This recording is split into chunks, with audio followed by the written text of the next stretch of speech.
আমরা শুনেছি যে এখানে একটি বিল্ডিং ভূমিকম্প হওয়ার পর থেকে ধসে পড়লো। তো আমরা এখানে সেবা দেওয়ার জন্য আসছি। আমাদের এখানে স্কাউট সহ বিভিন্ন সংস্থা, রেড ক্রিসেন্ট ওনারা আছে, ওনারা হচ্ছে সেবা দিয়ে যাচ্ছেন। আমরা এখানে ক্রাউড কন্ট্রোল থেকে শুরু করে ভিতরে কোনো আহত আছে কিনা আমরা এগুলো ফাইন্ড আউট করে আমরা তাদেরকে একটা সেফ জোনে নিয়ে আসবো।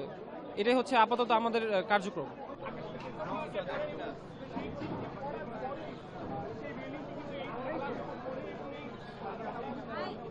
কষাই দোকানের মাংসের দোকানের উপরে সানসেটের উপরে পড়ছে।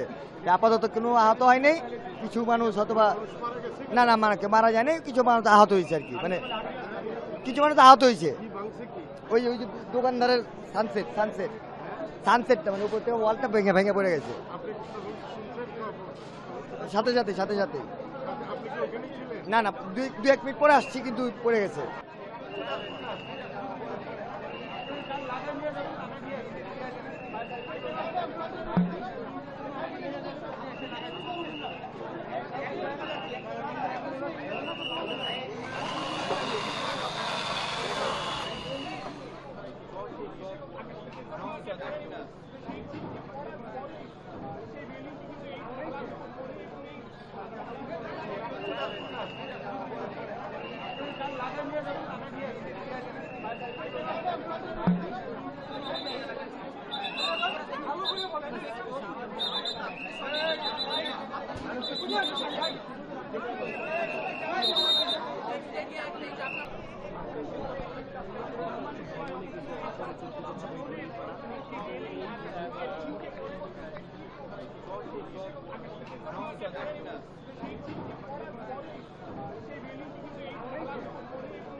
ভাই